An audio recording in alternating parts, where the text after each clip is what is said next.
Hi everyone, welcome to my channel. ഇന്ന് ഞാൻ വന്നിരിക്കുന്നത് തെമൂന്ന് വാങ്ങിച്ച 2 പ്രൊഡക്ട്സ് കാണിക്കാൻ വേണ്ടിയിട്ടാണ്. ഫസ്റ്റ് വൺ ഈ സെൽഫി സ്റ്റിക്കാണ്. അത്യാവശ്യം നല്ല ക്വാളിറ്റിയുള്ള സ്റ്റിക്കാണ്. ഇതിന് റേറ്റ് വരുന്നത് 1 റിയാൽ 530 പൈസയാണ് വരുന്നത്. ആ ഒരു റേറ്റിന് ഇത് അത്യാവശ്യം നല്ല പ്രൊഡക്റ്റാണ്. ഇതിൽ വിത്ത് ഫ്ലാഷ് ലൈറ്റ് ആണ് വരുന്നത്. ഞാൻ ഈ ഫ്ലാഷ് ലൈറ്റ് ഞാൻ മേടിച്ചപ്പോൾ ഇത്ര ഡിഫറൻസ് ഞാൻ പ്രതീക്ഷിച്ചില്ല. പക്ഷേ ഇത് യൂസ് ചെയ്യുമ്പോൾ നമ്മുടെ ഫോട്ടോസിന് നല്ല ഡിഫറൻസ് വരുന്നുണ്ട്. നൈറ്റ് ആണെങ്കിലും വെളിച്ചം കുറവുള്ള സമയത്തും നമുക്ക് നല്ല ഡിഫറൻസ് ഫീൽ ചെയ്യുന്നുണ്ട്. അതുപോലെ തന്നെ ഈ ടൈ എന്ന് പറഞ്ഞിട്ടുണ്ടെങ്കിൽ ഇതിൽ അറ്റാച്ച്ഡ് ആയിരിക്കും. നമ്മളത് റിമൂവ് ചെയ്തതിന് ശേഷം വേണം ബാറ്ററി ആ പവർ ബട്ടൺ നമ്മൾ പ്രസ് ചെയ്ത് പിടിക്കുമ്പം അത് ലൈറ്റ് കത്തും.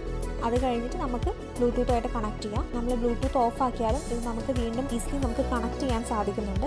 അത്യാവശ്യം ലെങ്ത് ഉണ്ട്. എൻ്റെ ഫോൺ 12 ആണ്. അതുകൊണ്ട് തന്നെ ആ ഫോൺ ഇതിനകത്ത് നന്നായി നിൽക്കുന്നുണ്ട്. കുറച്ചുകൂടെ വെയിറ്റ് ഉള്ള ഫോണാണെങ്കിൽ എനിക്ക് തോന്നുന്നില്ല ഇതത്ര സ്റ്റേബിളായിട്ട് നിൽക്കും എന്നുള്ളത്.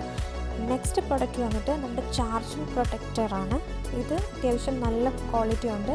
ഇതെന്ന് പറഞ്ഞാൽ നമുക്ക് നമ്മൾ ബാഗിലൊക്കെ കേബിൾ ഇടുന്ന സമയത്തൊന്നും ബെൻഡ് ചെയ്ത് നമ്മുടെ കേബിൾ നശിച്ചു പോകാതിരിക്കാൻ വേണ്ടിയിട്ട് ഇത് ഹെൽപ്പ് ചെയ്യും. കാരണം അത്യാവശ്യം നല്ല ഫ്ലെക്സിബിളും ആണ്, സ്ട്രോങ്ങും ആണ്. അതുകൊണ്ട് തന്നെ നമുക്ക് ഈസി ടു ഹാൻഡ്ലിംഗ് ആണ്. നിങ്ങൾക്ക് ഇങ്ങനത്തെ കേബിൾസ് വാങ്ങണമെന്നുണ്ടെങ്കിൽ വാങ്ങുന്ന സമയത്ത് ജസ്റ്റ് ഇവർ എത്ര പീസാണ് ഇതിൽ പറയുന്നതെന്ന് നോക്കിയിട്ട് വാങ്ങിക്കുന്നത് നന്നായിരിക്കും. കാരണം ചിലതിൽ അവർ അഡാപ്റ്ററിനുള്ളത് മാത്രമേ കൊടുക്കുന്നുള്ളൂ, ചിലതിന് മാത്രമേ കേബിൾ പ്രൊട്ടക്ടറും കൂടെ കൊടുക്കുന്നുള്ളൂ. അത് നോക്കിയിട്ട് വാങ്ങുന്നതായിരിക്കും നന്നാവുക. പിന്നെ നിങ്ങൾ തെമൂന്ന് പ്രൊഡക്ട്സ് വാങ്ങുമ്പോൾ മാക്സിമം റിവ്യൂ നോക്കി വാങ്ങിക്കുക. നല്ല ക്യൂട്ടായിട്ടുള്ള ഐറ്റംസ് തെമൂല് ചെറിയ റേറ്റിന് അവൈലബിൾ ആണ്.